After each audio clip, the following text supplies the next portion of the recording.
नमस्कार दोस्तों, स्वागत है आपके अपने चैनल सक्सेस स्टडी पॉइंट में।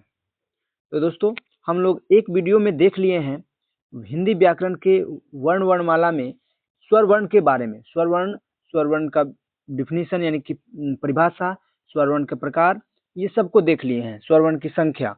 अब दूसरे वीडियो में हम लोग को क्या देखना है, इस वीडियो में हम लोग क्या देखना है कि व्यंजन वर्ण के बारे में पढ़ना है, व्यंजन वर्ण का प्रकार पढ़ना है, फिर व्यंजन वर्ण के बारे में पढ़ना है, व्यंजन वर्ण का प्रकार पढ़ना है, फिर सघोष के बारे में पढ़ना है, अघोष के बारे में पढ़ना है, व्यंजन वर्ण की संख्या पढ़ना है, सघोष की संख्या पढ़ना है, अघोष की संख्या पढ़ना है, इन सब के बारे में पढ़ना है। और बिल्कुल ऐसे पढ़ना है जो कि एकदम 100% बिहार बोर्ड में पूछे जाते हैं।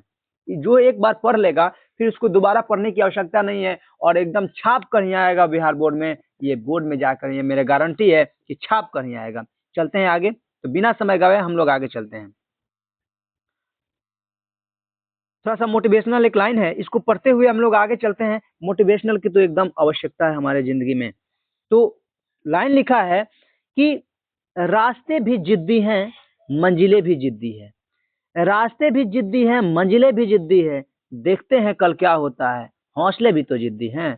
यानी कि हौसला को अपने एकदम जिद्दी बना लो कि दुनिया का कोई ताकत हमको रोक नहीं सकता है और हमको अपने मंजिल को पा लेना है। और इसी के साथ हम लोग अपनी शुरुआत करते हैं, चलते हैं। तो आप लोग जानते हैं कि वर्ण वाला चैप्टर में हम लोग को क्या पढ़ना है दोस्तों। तो दोस्तों, वर्ण वाला चैप्टर में हम लोग को इसी के बारे में सब पढ़ना है। जैसे जिस तरीका से हम लोग ये क ख ग घ अंग च छ ज, तो ये तो याद करना एकदम जरूरी है, 100% जरूरी है। चलते हैं हम लोग आगे बिना समय गवाए और आगे चलते हैं। और आगे हम लोग स्वर वर्ण के बारे में पढ़ने हैं, तो व्यंजन वर्ण के बारे में पढ़ते हैं। और यहाँ डायरेक्ट हम लोग व्यंजन वर्ण के डिफिनीशन से देखते हैं कि व्यंजन वर्ण हम पहले जानें कि कहते किसे हैं, उसके बाद इसका प्रकार, इसकी संख्या के बारे में जानेंगे। लेकिन पहले तो इसको जानें कि व्यंजन वर्ण हम कहते किसे हैं। तो ध्यान देना दोस्तों कि जिन वर्णों के उच्चारण में, जिन वर्णों का उच्चारण, जो भी वर्ण है उसका उच्चारण अगर किसी अन्य वर्ण की सहायता से होता है तो उसे हम क्या कहेंगे, व्यंजन वर्ण कहेंगे। यानी कि वैसा व्यंजन जिसका उच्चारण किसी अन्य वर्ण की सहायता से होती है उसे हम क्या कहेंगे, तो व्यंजन वर्ण कहेंगे। जैसे हो जाएगा हमारा क ख ग घ, ये वगैरह हो जाएगा। इसके प्रकार देखेंगे और प्रकार के बाद देखेंगे कि हर एक प्रकार की संख्या कितनी होती है टोटल। ऐसे तो इसकी संख्या कितनी होती है, 33 होती है। व्यंजन वर्ण की संख्या जान लेना है कि 33 होता है, लेकिन किस प्रकार में कितना संख्या होता है, किसमें कितना संख्या होता है, इसके बारे में हम लोग आगे चलते हैं। तो आगे ध्यान देना है कि व्यंजन वर्ण कितने प्रकार के होते हैं। तो व्यंजन वर्ण 3 प्रकार के होते हैं। कितने प्रकार के होते हैं, यहाँ पे लिखा भी है आप लोग के कि व्यंजन वर्ण 3 प्रकार के होते हैं। और 3 में कौन कौन होता है, तो पहला होता है स्पर्श व्यंजन, दूसरा होता है अंतःस्थ व्यंजन, और तीसरा होता है उष्म व्यंजन। एक एक करके पहले स्पर्श व्यंजन के बारे में पढ़ेंगे, फिर अंतःस्थ व्यंजन के बारे में पढ़ेंगे और फिर उष्म व्यंजन के बारे में पढ़ेंगे। एक एक करके तीनों के बारे में हम लोग बारी बारी से पढ़ते हैं। तो चलते हैं आगे। हम लोग का है पहले कि स्पर्श व्यंजन किसे कहते हैं, इसके बारे में जानेंगे कि स्पर्श व्यंजन हम कहते किसे हैं। स्पर्श व्यंजन पहले जानेंगे कि हम कहते किसे हैं। तो ध्यान देना दोस्तों कि वैसा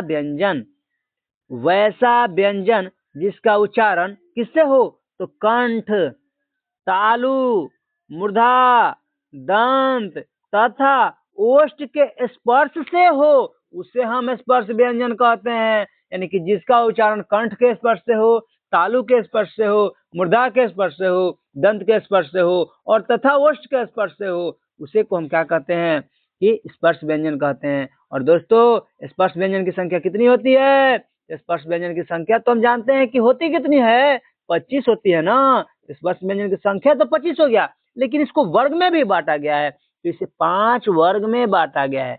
कई वर्ग में बांटा गया है, तो 5 वर्ग में बांटा गया है स्पर्श व्यंजनों को। तो पांचों वर्ग है कौन कौन जी, तो पांचों वर्ग कौन कौन सा है, तो पहला होता है क वर्ग।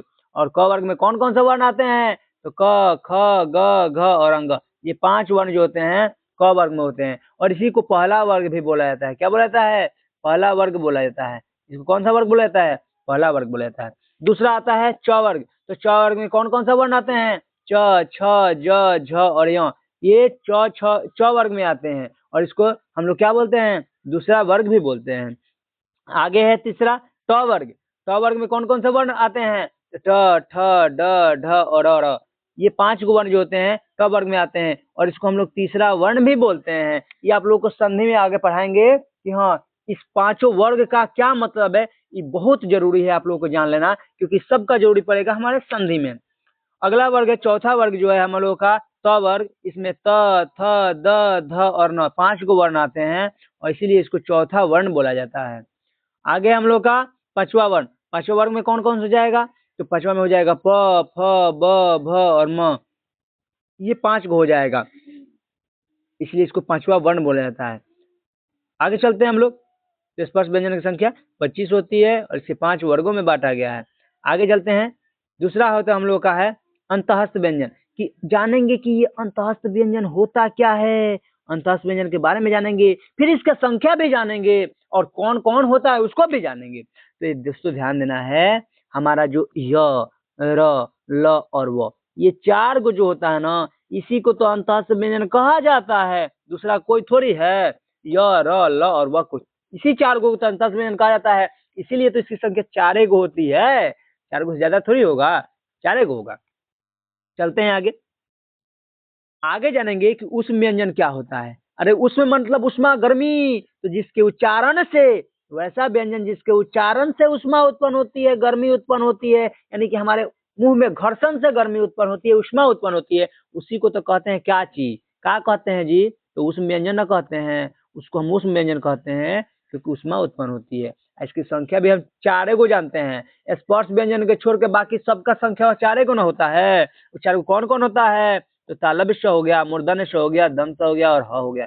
ये 4 गो जो होता है ना, ये क्या होता है? उष्म व्यंजन होता है। आगे चलते हैं। आगे एक और व्यंजन का प्रकार तो नहीं है, लेकिन व्यंजन में ही इसको रखा गया है। वो तो होता क्या है? तो उसको हम कहते हैं क्या चीज? संयुक्त व्यंजन। क्योंकि प्रकार अगर पूछ देगा तो 3 गो होता है, 3 गो लिखना है, लेकिन संयुक्त व्यंजन अलग से पूछ सकता है कि इसकी संख्या कितनी होती है, सिर्फ इतना ही पूछेगा, बाकी कुछ नहीं, कि संयुक्त व्यंजन की संख्या कितनी होती है। तो ध्यान देना है दोस्तों, छ, त्र, ज्ञ और स्र को हम लोग क्या कहते हैं? तो संयुक्त व्यंजन कहते हैं। क्या कहते हैं? हो संयुक्त व्यंजन कहते हैं। और इसकी संख्या कै गो होती है? 4 गो होती है। 4 गो ना है, एगो है छ, दूसरा है त्र, तीसरा है ज्ञ और चौथा है स्र। तो 4 गो ना हो गया। और 4 को ध्यान देना है। एक बात हमको बताना है कि इसको संयुक्त व्यंजन ही किसे क्यों कहते हैं? क्योंकि संयुक्त का मतलब क्या होता है? संयुक्त का मतलब होता है, संयुक्त का मतलब क्या होता है? तो संयुक्त का मतलब होता है जुड़ा होना। क्या होता है? जुड़ा होना। संयुक्त का मतलब क्या होता है? जुड़ा होना। तो जुड़ा हुआ है, इसमें कोई ना कोई वर्ण जुड़ा हुआ है। क्या जुड़ा हुआ है जी? इस छ में क्या जुड़ा हुआ है? इस छ में क्या जुड़ा हुआ है? फिर इस त्र में क्या जुड़ा हुआ है? फिर इस ज्ञ में क्या जुड़ा हुआ है? और फिर इस स्र में क्या जुड़ा हुआ है? ये तो आप लोग के लिए छोड़ते हैं, कि हमको बताया जाएगा लोग कमेंट में कि इसको चारों वर्ण में क्या क्या जुड़ा हुआ है। देखते हैं सबसे पहला कमेंट किसका आता है, और सही सही किसका जवाब आता है। इस चारों वर्ण है, छ भी है, त्र भी है और ज्ञ भी है और स्र भी है। ये चारों वर्ण दो दो वर्ण से मिलकर बना हुआ है, और कौन किस वर्ण से मिलकर बना हुआ है, इसका जवाब आप लोग दीजिएगा। चलते हैं हम लोग, कमेंट हम सबका पढ़ेंगे, देखते हैं कौन इसका जवाब हमको देता है। चलते हैं आगे। आगे ध्यान देना दोस्तों। तो आगे लिखा है कि व्यंजन वर्ण का भी प्रकार होता है, लेकिन कैसे? तो श्वास वायु के मात्रा के आधार पर, श्वास वायु के मात्रा के आधार पर व्यंजन वर्ण के कई गो भेद होता है? तो 2 गो भेद होता है ना। और 2 गो कौन कौन हो जाएगा? तो पहला हो जाता है अल्प प्राण, और दूसरा हो जाता है महाप्राण। अल्प प्राण और महाप्राण, और दोनों के बारे में तो पढ़ेंगे ना, तो बिल्कुल पढ़ेंगे, बारी बारी से पढ़ेंगे, दोनों के बारे में पढ़ेंगे। चल देते हैं। तो पहले जान लेते हैं कि हमारा ये पहिलका क्या है, यानी कि अल्प प्राण कहते किसे हैं जी? अल्प प्राण किसे कहते हैं? तो दोस्तों जिन वर्णों के उच्चारण में श्वास वायु की मात्रा कम होती है, यानी कि जिसके उच्चारण में हकार की ध्वनि हमारी सुनाई नहीं पड़ती है, उसे क्या कहते हैं? अल्प प्राण। अल्प मतलब कम होता है, यानी कि हकार, हकार मतलब क्या? हम कुछ बोलते हैं तो ह जैसा ध्वनि उत्पन्न नहीं होती है, उसे क्या कहते हैं? अल्प प्राण कहते हैं। और इसकी संख्या कै गो होता है भैया? इसकी संख्या होती है 19। कै गो? 19 गो होता है। तो कोई पूछेगा कि 19 को कै गो कौन कौन होता है जी? 19 को तो बता दिए कि 19 को होता है इसका संख्या, लेकिन 19 को होता कौन है? अरे वह बताएंगे। देखो ना जी, अगवा अगवा है क्या है, तो 19 गो है। कौन कौन, तो प्रत्येक वर्ग अब न बताएं, क वर्ग, च वर्ग, ट वर्ग, त वर्ग, प वर्ग, यही 5 गो वर्ग होता है। पूरे वर्णमाला में 5 गो यही वर्ग होता है। तो उसी में से प्रत्येक वर्ग का पहला वर्ण, तीसरा वर्ण और पांचवा वर्ण ये होता है। फिर अंतस व्यंजन होता है। तो प्रत्येक वर्ग का पहला जोड़ेंगे तो हम हो जाएगा 5 गो। कौन कौन, तो क, च, ट, त, प। फिर तीसरा वर्ण देखेंगे तो ग, ज, ड, द, ब। और फिर पांचवा वर्ण देखेंगे तो अंग, य, अड़, न और म। तो ये 15 हो गया। और फिर अंतस व्यंजन तो 4 गो होगा ना, य, र, ल और व। तो ये 4 गो हो जाएगा। इसलिए टोटल कै गो हो जाएगा, तो टोटल हो जाएगा हमारा कितना, 19। कै गो, 19 गो। चलते हैं आगे। दूसरा है हम लोगों का महाप्राण। तो जानें कि महाप्राण किसे कहते हैं और इसकी संख्या होती कितनी है। तो दोस्तों पहले जानें कि महाप्राण हम लोग कहते किसे हैं। तो ध्यान देना दोस्तों, जिन वर्णों के उच्चारण में श्वास वायु की मात्रा कम नहीं अधिक होती है। क्या होती है, अधिक होती है। अर्थात जिसके उच्चारण में हकार की ध्वनि एकदम सुनाई पड़ेगी, लगेगा कि अंदर से ह की ध्वनि आ रही है, हकार की ध्वनि आ रही है, उसी को हम क्या कहेंगे, महाप्राण कहेंगे। क्या कहेंगे, महाप्राण कहेंगे। और महाप्राण की संख्या कै गो होती है, तो 14 होती है। कै गो होती है, 14 होती है। 14 को कौन कौन होता है, कोई पूछेगा तो कैसे बताएंगे जी, काहे नहीं बताएंगे। और देखिए ना अगवा क्या लिखा है, अगवा 14 का संख्या लिखा है। कौन कौन है, 14 गो। तो 14 गो में कौन कौन है, तो प्रत्येक वर्ग का दूसरा। अब के बताएं कि वर्ग कौन कौन सा होता है, भूलना नहीं है। क वर्ग, च वर्ग, ट वर्ग, त वर्ग और प वर्ग को, ये 5 गो वर्ग होता है। तो वही में प्रत्येक वर्ग का दूसरा वर्ण कौन कौन हो जाएगा, तो ख हो जाएगा, छ हो जाएगा, फिर ठ हो जाएगा, थ हो जाएगा और फ हो जाएगा, दूसरा वर्ण हो गया। फिर चौथा वर्ण भी बोला है, तो घ हो जाएगा, झ हो जाएगा, ढ हो जाएगा, ध हो जाएगा और भ हो जाएगा।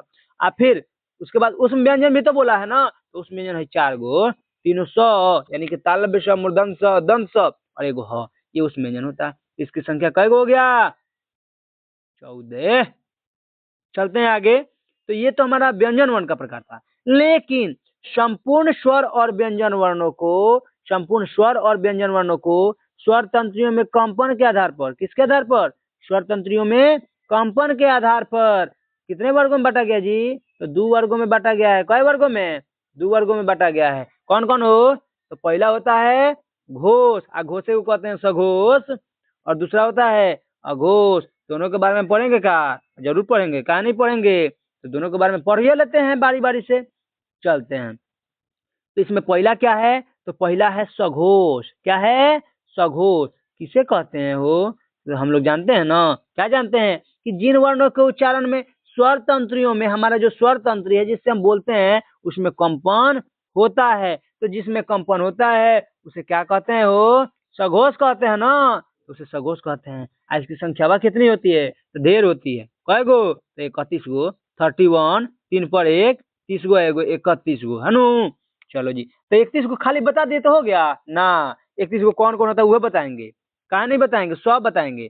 जैसे देखो जी 31 को कौन कौन होता है, कौन कौन होता है जी, तो 31 को में हो जाएगा प्रत्येक वर्ग का तीसरा वर्ण। और तीसरा वर्ण से पहले हम लोग जानेंगे कि सभी स्वर, सभी स्वर कै गो हो, तो 11, सभी स्वर 11 हो गया।